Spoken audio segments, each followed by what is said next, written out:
गुरुग्राम में विभाजन विभीषिका स्मृति दिवस पर राज्य स्तरीय कार्यक्रम बीजेपी राष्ट्रीय अध्यक्ष नितिन नवीन ने कार्यक्रम में शिरकत की। केंद्रीय मंत्री मनोहर लाल कार्यक्रम में मौजूद रहे। विभाजन विभीषिका कार्यक्रम में हरियाणा के शिक्षा मंत्री महिपाल डांडा पहुंचे, मेरे साथ हैं। डांडा साहब, आज गुरुग्राम में विभीषिका विभाजन कार्यक्रम में आप पहुंचे हैं, क्या कहेंगे?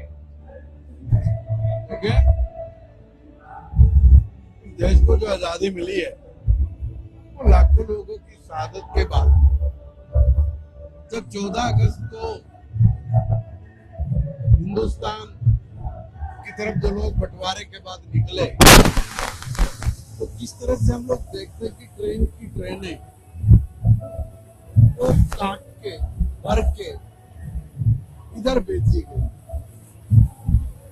और भेजी नहीं गई बल्कि यहाँ तक भी बताया गया और इतिहास में लिखा भी गया कि कैसे हमारी जो माताएं बहनी है उनकी इज्जत को लूटा गया, उनके अस्तित्व को लूटा गया, और कैसे परिवारों ने अपनी इज्जत को बचाने के लिए अपने बच्चों का स्वयं उनको उनकी जान लेनी पड़ी कि कहीं हमारी आंखों के सामने दरिंदे कोई दरिंदगी ना करे।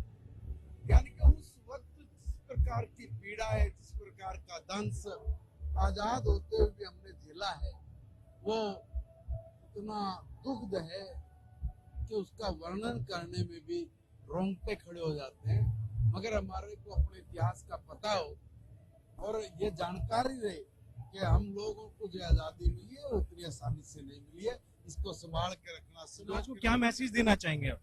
यही है कि भाई हमें अपनी आजादी को बहुत संभाल के रखना है।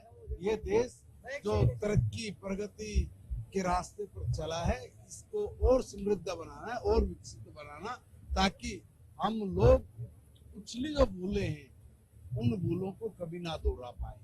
तो बिल्कुल ये थे मेरे साथ हरियाणा के शिक्षा मंत्री, जिन्होंने साफ तौर पे कहा है कि विभाजन विभीषिका इस कार्यक्रम का मकसद यही था कि लोगों को जागरूक करना, क्योंकि जिस तरीके से 14 अगस्त 1947 में विभाजन हुआ था, उसके बाद कई लोगों ने वो विभाजन देखा था, वो आज इस कार्यक्रम में शामिल हुआ थे और उनका भी आज इस कार्यक्रम के दौरान सम्मान किया गया। गुरुग्राम से कैमरामैन मूलचंद के साथ संजय राठौर।